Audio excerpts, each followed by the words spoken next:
Hey everyone, it's Maydad here from Y&V Health and Wellness. And tonight I'm joined with another great friend of mine from the health and wellness industry. Now, I've known this person for 18 years. And before we introduce this next coach, which I think is quite unique at what he does, let us share. I wanted to talk to you about a topic that's been on the tip of my tongue for some time now. And the topic is withdrawal symptoms. And what I'm referring to here is anybody who's held a high status in their job, such as an executive, a performer, a dancer, a singer, a TV actor, or an athlete with high accolades. When that career is over, that chapter is closed and a new chapter begins.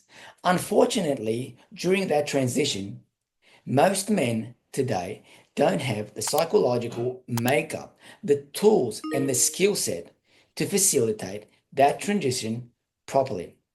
You see, anybody can go and have ice baths. Anybody can go and meditate, do yoga, sit on the beach,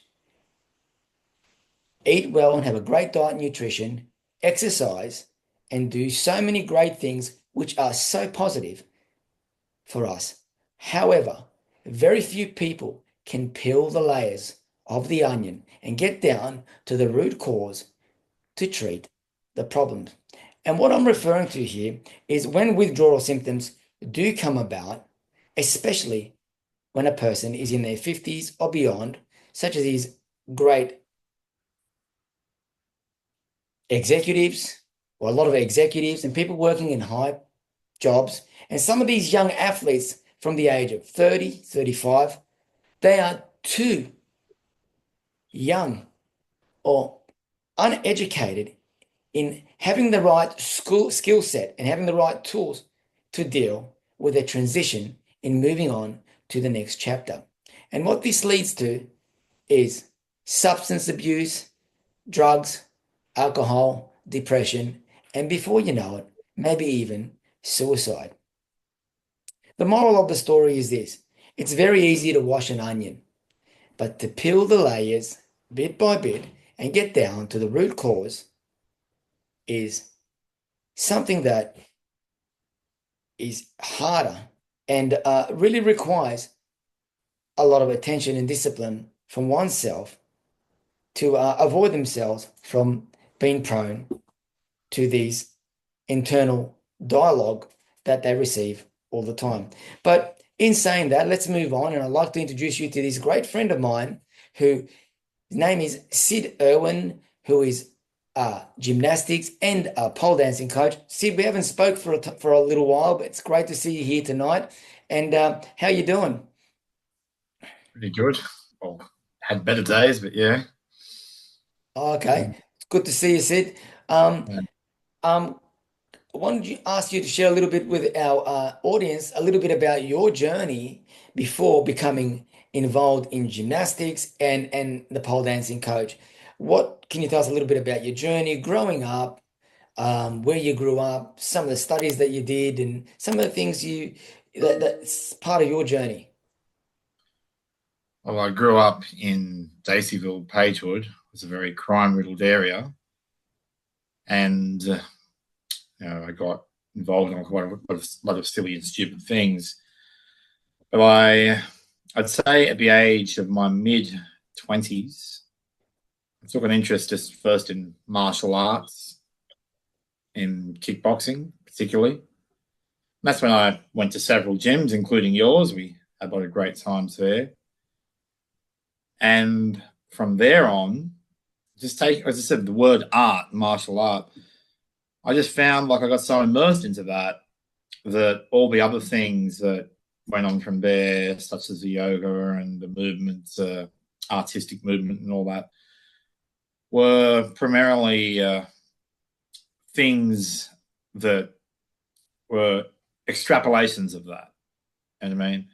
And so initially, the move from kickboxing to yoga was just so I could be more flexible.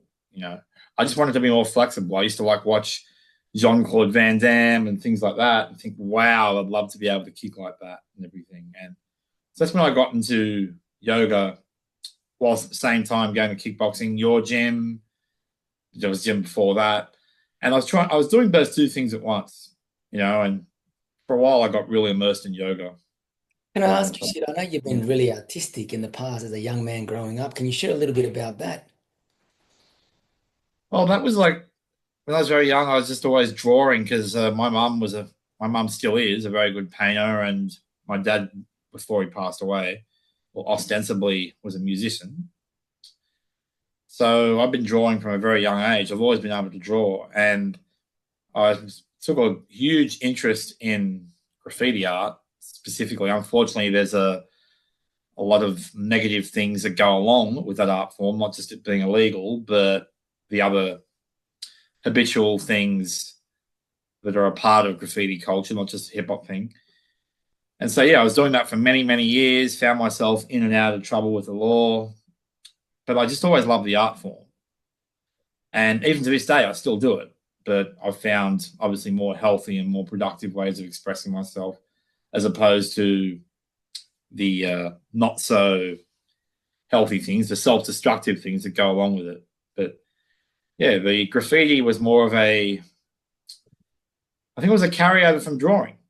And then you meet people going to hip-hop jams, and then they start painting, and you get to know other graffiti writers, other artists, and it becomes like a whole big type of movement type of thing, and you become friends with some people and other people obviously not. And when you take, I think, any part of something that's street culture, that comes from the ghetto, that comes from something that's not traditionally mainstream, all right, then like skateboarding, like surfing or something, these are like street art forms, and when you get into something like that, yeah, there's a big love for it, but at the same time it can be somewhat unhealthy because there's always going to be that criminal element in it, you know what I mean?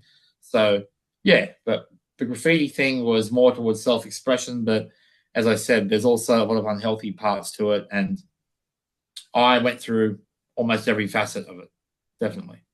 Yeah. Interesting. Sid, can you tell us a little bit about what got you into the work that you do today, and also can you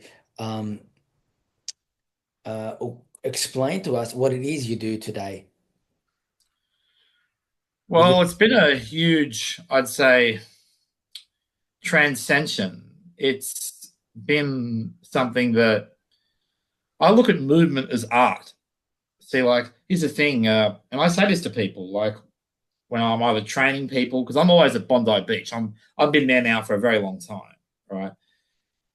And when I'm there, like, people go, "Oh, you're in the health and fitness industry," and this seems kind of strange, but it's not health and fitness that I'm into. I'm into turning the human body into artistic forms of expression. You know what I mean? So when I initially got into yoga, as I said, I looked at Van Damme because I look at him as an artist. His kicks are so beautiful and aesthetically pleasing.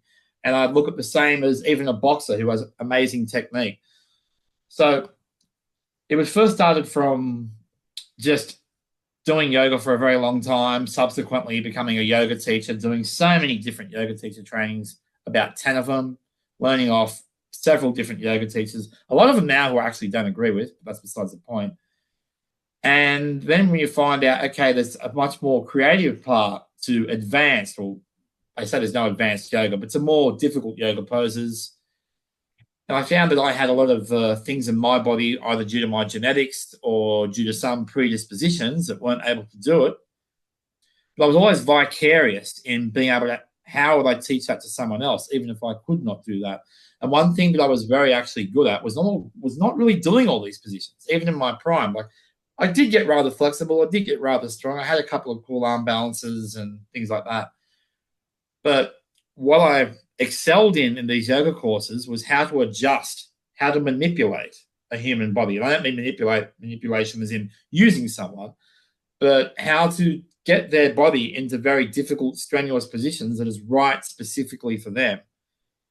And so I found that with yoga, okay, it reached only a certain limit. There's only so far you can go in it, Now, when we're talking about yoga, we're talking about the asana. I had really very little interest in the philosophy or psychology. I had to study it to become a teacher. Like I had to learn all the sutras, basically the philosophy of yoga, right? Which is many different things, kleshas, rajas, gunas. These are all Indian terms of Sanskrit for psychological traits. But I didn't find I was really interested in that. I was more interested in just the physical, which is the asana and the pranayama. And after studying all the asanas and learning not so how to do them, because let's just say that there's certain things that a human body can do and certain things that a human body can't do, depending on your genetics, depending on your background, depending, obviously, your age, we could even say sex, your physiology. Physiology is like how the human body works, but also how to get yourself into a certain position or pose. And my knack was really how to adjust, how to assist people. I was good at that even before I did gymnastic coaching. So I myself got really into hand balancing, like heavily into it, and a lot of people say that's not yoga, but to me, it's a very big part of yoga. And I did one-on-one lessons with a couple of yoga teachers. Simon, he was one. Matthew Smith, well, he's not really a yoga teacher. A couple of others. I went to so many different yoga schools. But I found after, I had a very bad injury because I was also working in construction at the time and scaffolding and bricklaying. And that injury that I had, it caused damage to my rotator cuffs, to my knees, my lower back, which still, unfortunately, flares up to this very day. Mm-hmm. So once that injury happened, it was a very, I'd say, very unfortunate thing. But it stopped me in my tracks of achieving the things that I wanted to do. Because I would watch so many videos of advanced yogis doing almost awe-inspiring moves and thinking, wow, it'd be cool to do that. But at the time, I didn't realize that there might be limitations within my body that prevent me from doing it, even without the injuries. But the injuries only exacerbated that, made it more difficult. Now, I'm not saying it's impossible, but it's highly improbable for certain bodies to do that, right? So coming to that point where I came to the conclusion that, okay, I cannot do this myself, but I want to learn how to teach this. And I found that all the stuff in yoga that was taught to me by teachers who were doing it for many, many years, it wasn't really that effective. And I started to actually disagree with a lot of my initial teachers, many of them. And then when I went to Gymnastics Australia, everything became clear. Because I remember at first, I didn't even have any gymnastic knowledge, and I was asking you to help me because you had a bit of a background in competitive aerobics, right? I didn't really know. I had a bit of yoga behind me, but yoga and gymnastics, well, the yoga asanas and gymnastics are two completely different things. Now I'm asking you for advice, Sid. Okay. So when I went to Gymnastics Australia, I spent 2 years there. There were many different coaches. These were people who had worked with some of the top gymnasts. I'm not just talking like Simone Biles or Sunisa Lee or Jordan Charles. They'd worked with a whole contingent of competitive gymnasts. But that's not what made it so beneficial and insightful. It's they broke down every single move. And the most important thing is you're not studying anatomy, physiology, the muscles of the human body, the bones, micronutrients, macronutrients, and all that stuff. You're studying exactly what makes a certain move possible. And I found out that all the stuff that I learned in yoga was pretty much all wrong for a Western body. It's quite fascinating. It's quite fascinating. It was almost totally just, how do you say it, misinformation, And so when I understood exactly after 2 years of being there, spotting people, and I think the most remarkable thing about gymnastic coaching is you don't have to be a gymnast. This is where people get it wrong. You have to know how to build somebody up into that. You don't even have to be able to do a cartwheel. Some of the best coaches are people who've never done gymnastics. Never. We have to remember that a gymnastic coach is entirely different from a gymnast. Now, yes, if you have done gymnastics and you become a coach, that's even better. But what makes a good coach is how to put what's in their brain into somebody else's body. And that's what that course taught me. So I'm confident to say that I can look at any skill almost, not every skill, but almost any physical skill and go, you know what? I know how to get someone to do that. And someone says to me, well, can you do that? I'm like, no, I don't have to. I know how to get you to do it. Depending on your background, physiology, injuries, and your limitations and so forth. Like, not everyone can just do anything. Yeah. You know what I mean? But I focused a lot on hand balancing and gymnastics because I chose power, and we were given the opportunity to pick many different apparatus, which means equipment used and styles. So in gymnastics, you have the vault, you know that, right? You have the foam pool, right? You have the swing bars, okay? And you obviously have the pommel horse, and you have the beam, okay? That's just to name, and parallel bars. The one I chose after hand balancing was the pole. Now, people don't know this, right? But the pole is used in Russian gymnastics. They don't compete in pole dance, but they use it to do a lot of tricks, and they use it for a lot of conditioning to perform very advanced moves. So that's how I learned how to teach pole dance. I've never actually done a pole dance class in my life, but I know how to teach pole so well because I studied at Gymnastics Australia where, okay, this is how you get someone into this position. What are the prerequisites that are going to make that move? What do I need to prescribe to that person? Okay, that's going to build them up into that. And a lot of what yoga taught me, this is why I'm so now kind of against it, was just not useful to people who didn't have that type of physiology to begin with. Would you say that yoga today, and I'm noticing it when I do yoga, and as you know, I run retreats and I have yoga.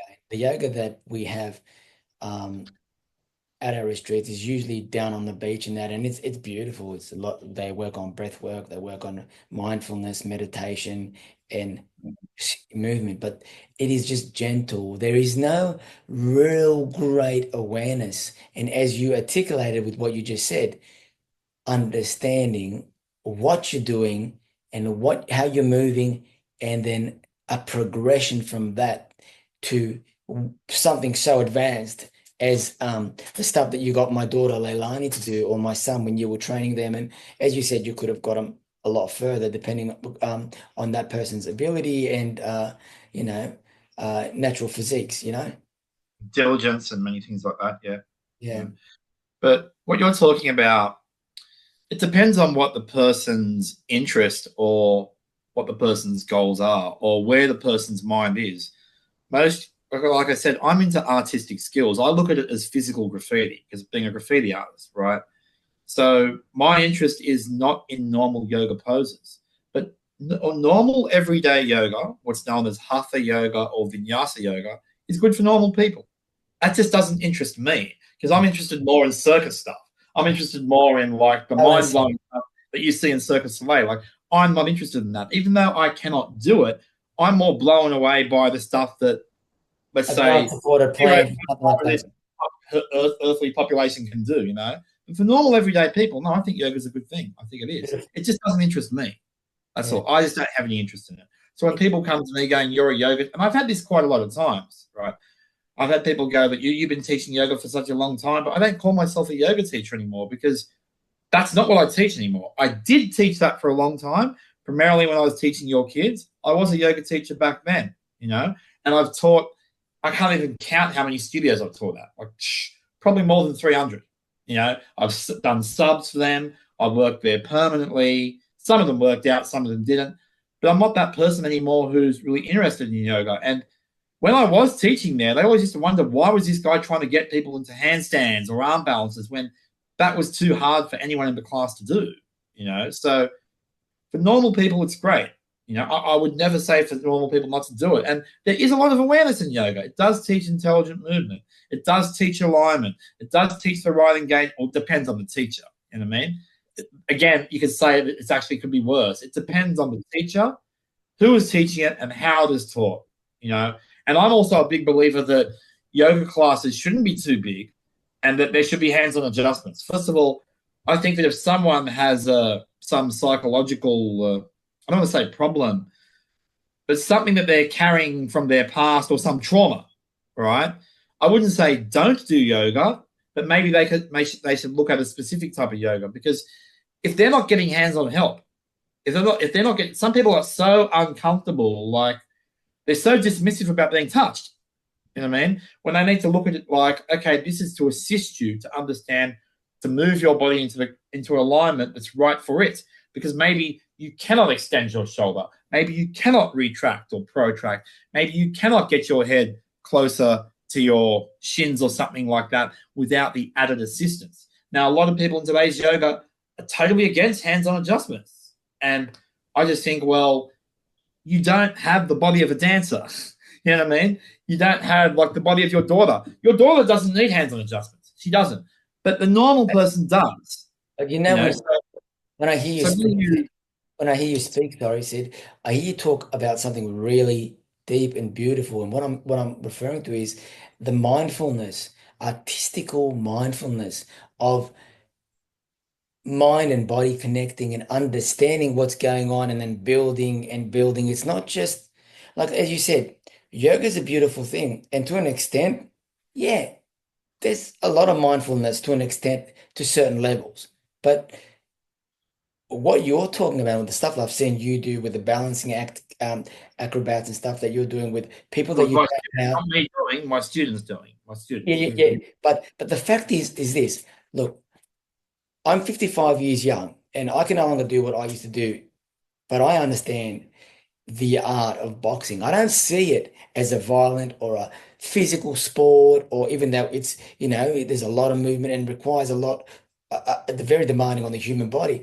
But I think if you break it down, it's really more demanding on the human mind, because it is the mind that governs the body, not the body, but governs the mind, in the sense of understanding how to move and understanding to where position yourself and understanding and how to hold your shapes in that. That's not just something that it's not something that becomes overnight. So over time, I've noticed when I'm teaching fighters and that they, not only with my teachings that and with assisting them, and I truly believe in hands-on work and getting the guy in position, teaching him how to sit down, the same way that you do when you teach your work. Well, you can say, like, look, traditional yoga is a mindful practice, right? But you can, let's say, have complete comprehension and understand something. You can totally know it, and you can even understand it logically, physiologically, and physically, okay? You can understand the physics of it. But even knowing it doesn't mean your body's going to do it, because we don't have, especially in these artistic positions, like if we're talking about a press handstand, for a gymnast, it's the most basic skill. It's the most basic skill for a gymnast. First thing they learn. One of the first things, right? Besides a Bharani or a front and back walkover.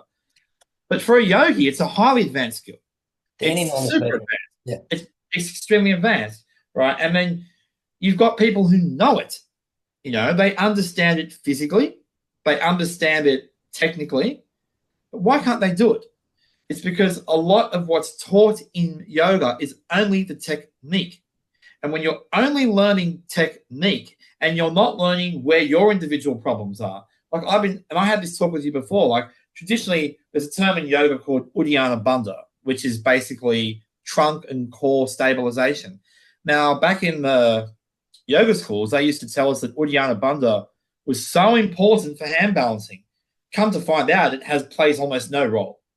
Depending on what you're doing, though. For a much more harder version, let's say like a stalder or a planche, then yes, you would need strong core engagement and glute tension. But then you find out in gymnastic training that all of these moves are dominated solely by your upper body, but core plays almost no role in them, And it's misconceptions like that. Another thing is that teaching somebody technique without looking at their individual weaknesses.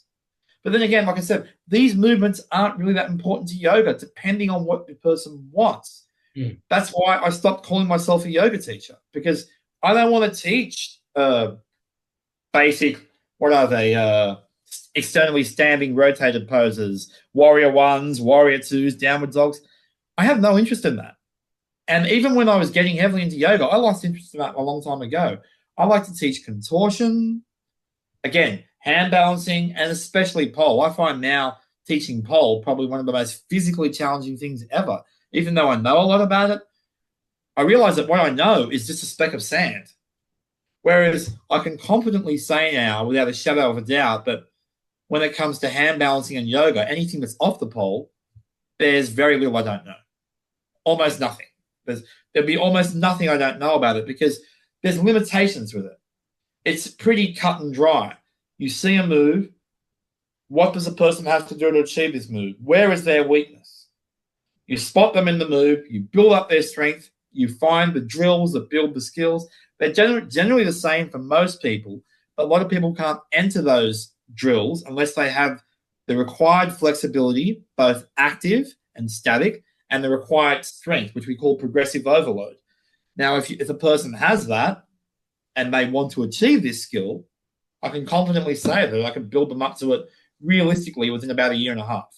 And that's being honest. That's why I'm not a big believer in these, 2 months to handstand, or you'll unlock your flexibility in 30 days. No. I don't believe any of that. And I've had this argument with so many people at Bondi, like famous personalities. I'm not going to go into names, but people who have huge followings on Instagram and all that. And I'm like, well, this seems disingenuous to me because I know from training people one-on-one in real life to achieve these skills. And I've trained a lot, not just in real, but also online. Like I was training so many people online at one point.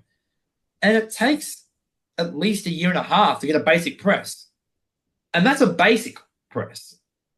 And that's when somebody already has all the ingredients. They've already got the right flexibility. What if a person doesn't have that? Then you've got to solve that problem.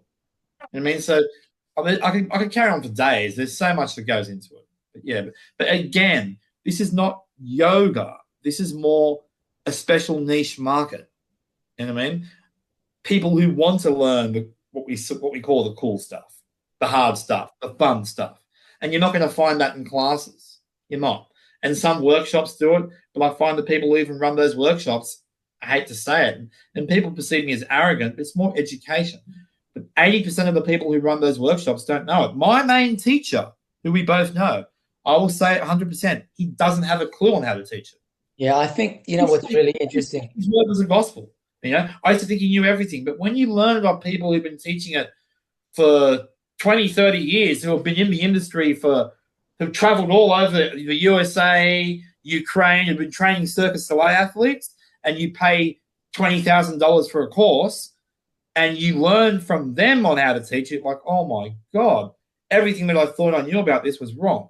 Sid, I had a moment to reflect when you were speaking. And I go back to the gymnastics days, competitive aerobics days that I was heavily involved with, when I would do gymnastics 3 times a week out at 5 Dock Leisure Centre.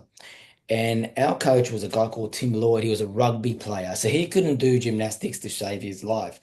But when you refer to the ability to see it, to understand the movement, and to get out of what was in his brain into my body to educate me and to empower me to go through different progressions to be able to do an unsupported planche, to be able to do a shoulder stall or whatever gymnastics was needed.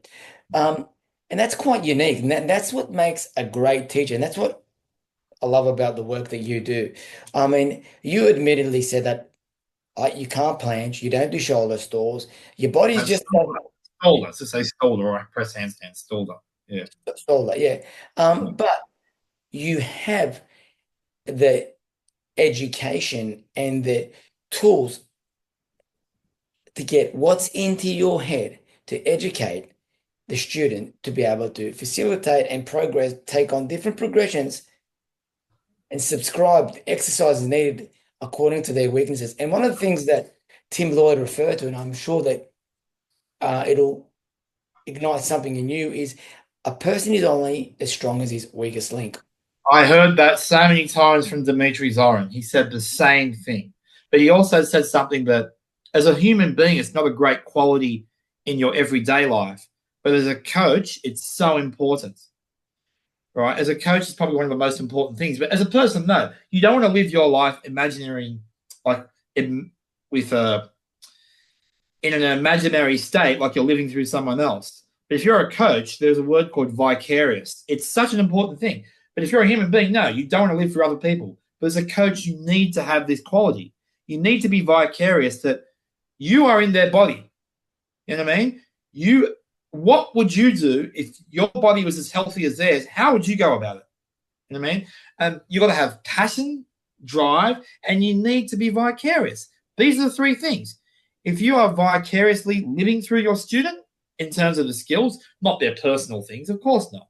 But when you're training them, you're vicariously living through them, and you're passionate and you want to see them succeed, and you know exactly what's holding them back, and you're honest as well. Like, there's a lot of people who've come up to me saying, hey, can I learn that and all that? And I just tell them, I don't think your body's ever going to do this.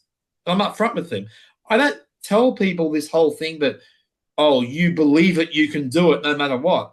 Because I've come to learn now, and again, see, that's another thing I had from yoga, that, oh, if you believe it, that it's possible to conceive it. Whereas when you come from a background, so when you're educated and you pay a lot for your education, then you start to realize that certain bodies are suited to do certain things. Yeah. It doesn't mean that, no, you can't achieve it. It might be possible, but the odds weighing against you are high.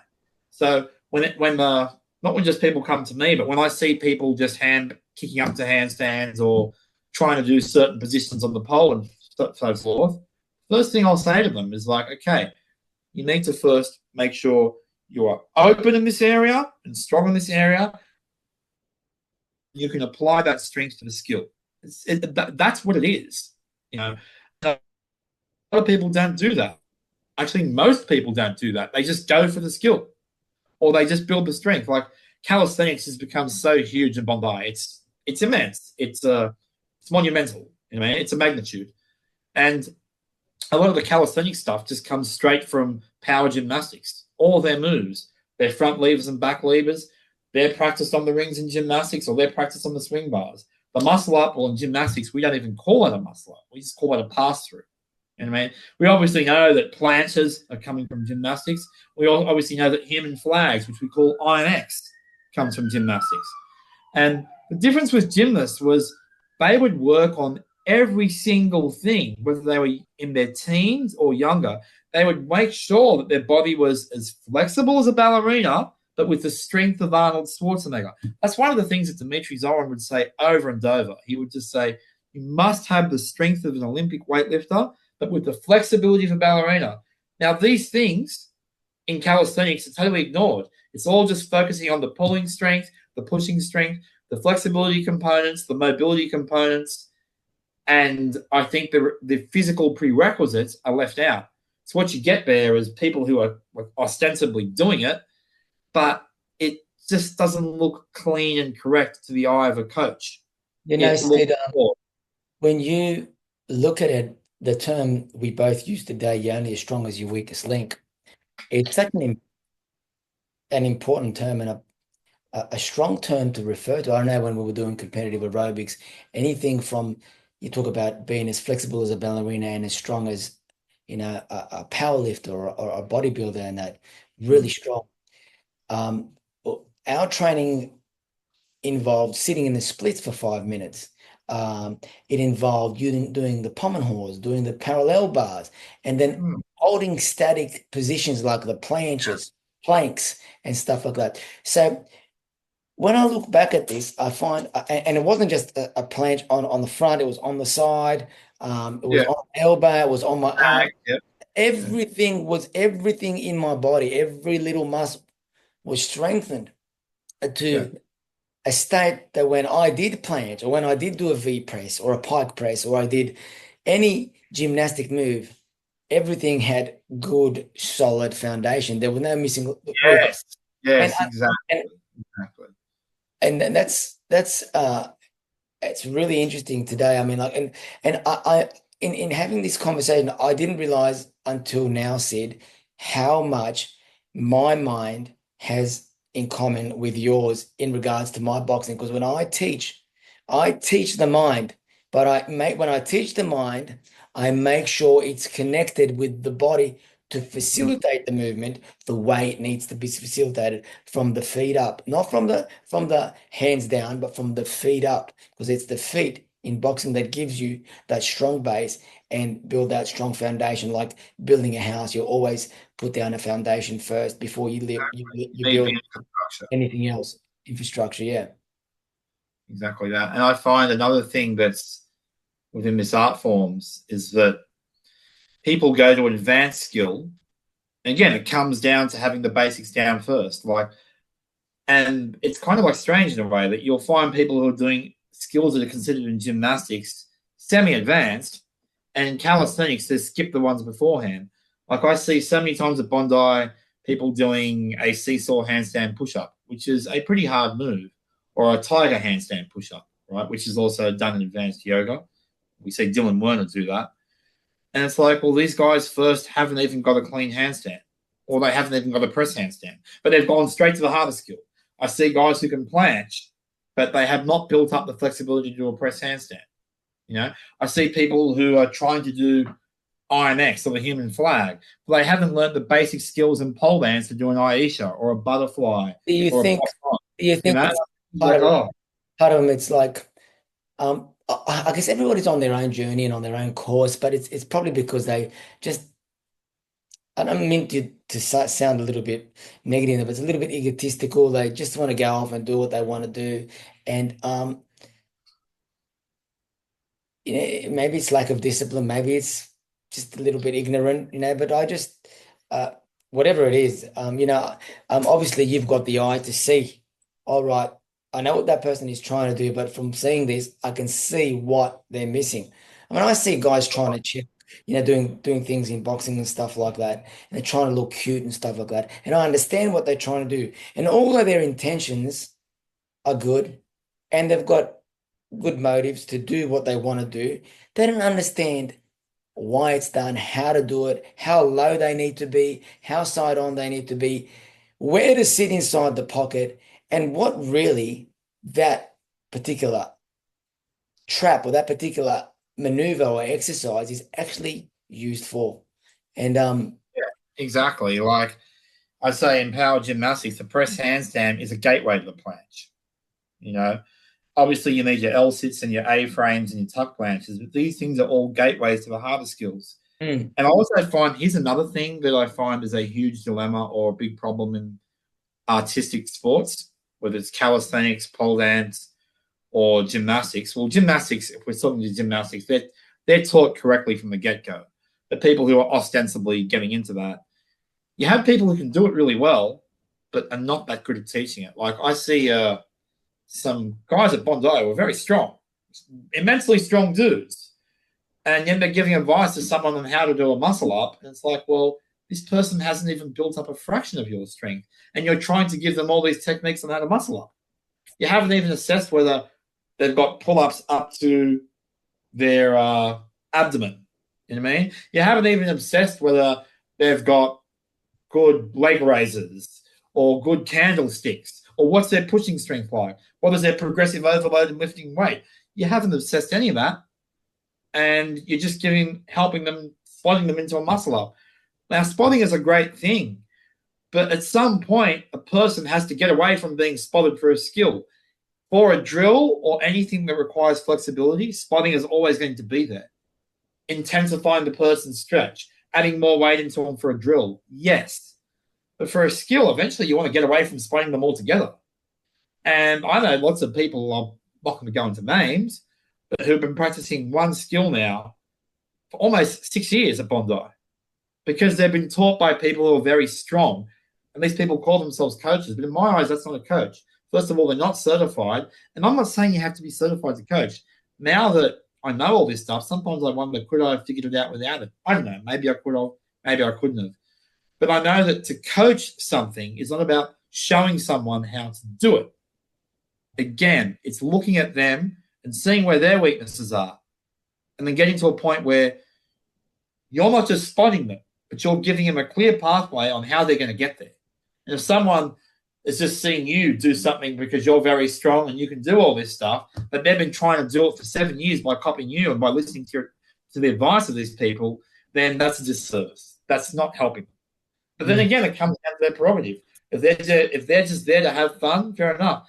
But this is something I always say to myself, that if you're there to just have fun, but you're still trying to do something for so many years, you know what I mean? Then there must be a part of you that wants to achieve that. You know, even if you're not taking it seriously, like if you're there to learn a muscle up or something, and it doesn't matter whether I get it or not, I'm here to have fun, but I've been trying to muscle up for 7 years and nothing's changed. And you're taking advice from people who are amazing at doing muscle ups, but they don't know how to teach you because they're spotting you and they're giving you the technique of it, but they're not looking at where you're weak. They're not telling you, okay, because one of the most important things is that I tell the people that, I can spot you do this, but I don't want you to practice muscle ups. I want you to get stronger at your pull-ups. I want you to get to the point where you can pull up past your stomach. You can pull up all the way to your hips. That's what I'd be saying to someone. I don't want you to even think of a muscle up. If someone says to me, I want to learn a press handstand, well, first show me how much you can lift, show me how open you are, and show me how long you can hold a handstand. Otherwise, don't even think about it. You know, first. As simple as that. You know, so here I am sitting here, and I know I had this conversation with you several months back. I think it's been about 3 months now since we spoke about this particular thing. And for those people who don't know, I have competed in aerobics at a high level, probably the highest level that you can compete in aerobics. I've competed and I even beat guys who were world champions and who became world champions. And through my injuries, I never really got a chance to represent Australia or to even qualify for the world championships because of those injuries. And I had to cut my career short. But I had this internal education of human movement and understanding how the body connects with the mind and holding a planche and doing these different exercises. And recently I spoke to Sid and I said, Sid, would you help me get back into it and be able to hold those positions? And Sid turned around to me, and as honest as he is, he simply said to me, look, I don't know, even somebody with your past and experience and knowledge could ever do that again because of your injuries, your age, and taken into consideration. It's impossible. It's not impossible. But what impossible? It could be highly unlikely with certain things, because these moves, like, let's just take a certain, obviously we'll just use press handstand. We won't use any pole moves or anything like that. But there's just so much involved in getting this one damn move. Now, a lot of people go to me, again, this is a great question, right? Someone goes to me, but Caitlin does it so easily. But no, first of all, what I say to them is, that's not you. All right, don't look at that person there. That's not you. I know people in yoga who've never had to do all this training, a couple, who've just automatically got it, you know? And then again, I just say to them, doesn't matter what they're doing, that's not you. But I'm as flexible as them, I'm as strong as them. Why can they do it and why can I not do it? It's not just to do with their awareness, okay? It could be something else. Maybe you've had to go about the hard way of getting it. But the reality is that so much is involved in getting this one goddamn move, all right? And the reason why I thought it was so important in yoga, because it's how you float from one pose to another. But then again, it really comes down to the person's prerogative. It's not such an important thing if you want just health, wellness, and well-being, or health, well-being, and good awareness. You don't need to do that at all. No. It comes down to what you want to really do and what you're interested in. That's the core thing, what you're interested in. Now, it's looked at as such a beautiful skill because of its aesthetics. The time-stopping grace, the control and authority over gravity, to be able to control your body in time and space with so much proprioception and so much like magnificence, you know what I mean? So that's why it's looked at as such a beautiful thing. It's like, wow, that just looks breathtaking. But to get that move, okay, is so much involved. My God, you wouldn't think it. And just 3 years, at least 3 years minimum. Oh, depending on the person, Obviously, yeah. I mean, when you talk about, I watched the progression from my own living room, right? I watched you post stuff, L sits, tucks, knee tucks, you know, just things on blocks, and then it just went to being elevated higher and higher, and before you know it, like, she was doing it, but like it wasn't something that happened like over 6 months or something. No, it took a lot longer than that. And the thing is that she's a young Oh, she'd now be, if we're talking about Caitlin, she'd be happy to see this. She'd be now in her 30s, but her journey was like, first of all, some bodies pick up a lot of strength. And strength but we have to know what type of strength, you know? We have to have strength at our end range of motion. We have to have what's called absolute strength, which I wrote about this on a post, is that how much force your body can produce under a certain load. And we also have to have, what is it called? Relative strength. Relative strength, you know what I mean? And then again, how to connect that strength with technique. You know, these are very technical things. Like,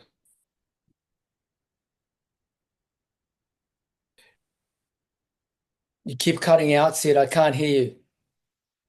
I can't hear you, Sid. Sid, I can't hear you. I can't hear you. Yeah, you keep cutting out. Can you hear me, Sid? Sid, can you hear me? Hi, Sid. Can you hear me? it's not as simple as me. I mean, back to what I was volume. So I can hear you. Yeah, you keep cutting out, and you're freezing on the. So I don't know whether it's your internet connection or what it is. But keep going. But yeah, what I was saying was I actually wrote a post on the types of strength that was necessary to achieve a lot of these moves, right? And I wrote 3 things. I'd have to look through it, all right? But these 3 components of strength, like some people can pick them up fast. If we're talking about absolute strength, relative strength, and endurance strength, right? And I have to go back to that post to define exactly what they are. In brief, when someone asks you about absolute strength, endurance strength, and what was the other one you said? Relative strength. So relative strength is a lot to do with genetics and that, isn't it? Well, what give me a moment because I actually wrote it down and defined what it really is, right? And give me a moment to actually. I think it's more than just genetics. Relative strength is more than genetics. There is a lot more involved in actually what relative strength is. I'll just I wrote it down here, so I'll just give me a second to find it. But this also comes from, again, what we learned about different kinds of strength and gymnastic coaching. Like, does the person have these prerequisites? Does the person have these requirements? You know, It's and for normal people, having great flexibility, but not enough dynamic flexibility, which is huge. You could have great splits. You could have great straddle splits that open up, front on. But if you don't have that dynamic flexibility when you're jumping in the air, like someone like me, I didn't have amazing flexibility. I had good flexibility to compete at that level, the national level. But there was athletes that had much better flexibility, but they couldn't jump high. They didn't have the dynamic flexibility to be able to jump as high as I was. And as a result, jumped it. They're very ballistic. They're very ballistic moves. You know, like what does this post say? Yeah, so type of strength. Give me my glasses for a second. Sure. I can't really see without the glasses. So this is what I wrote down. Oh, it's not. Why isn't this phone? I don't even see the damn stupid phone isn't. I'll have to look at it on the other phone. This phone's not even showing it. That's all right. Look, I'm going to talk to you about this after the Zoom. I'm just going to ask you a final question, and I'll ring you and talk to you about that, Sid. Yeah.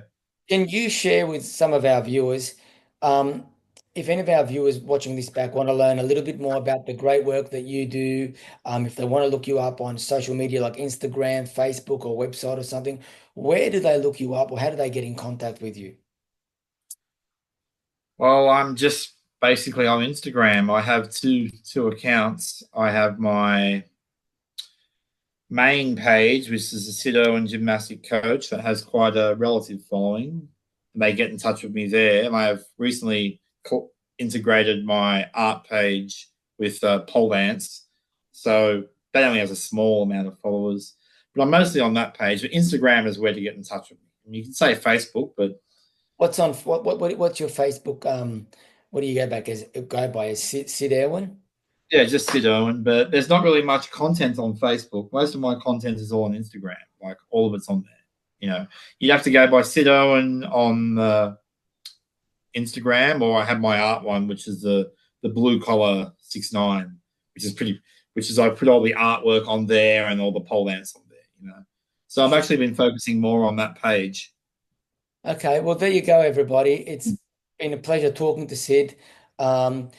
Don't forget next week. Next week I'll be catching up with lifestyle executive Jamie Raya, who's the head coach down there at the training grounds in North Sydney, and we'll be talking about his journey and everything he's been doing. And he's been doing some great work with his students, his fighters, and all his pupils over there. I'm really looking forward to catching up with Jamie tomorrow night and next week, I should say. Remember, next week we're catching up. We're having our Zoom sessions on a Wednesday night, and it'll be 7:30 p.m. Australian Eastern Time. Apart from that, have an amazing evening from Sid and I. Take care, and we'll definitely see you next time. All the best.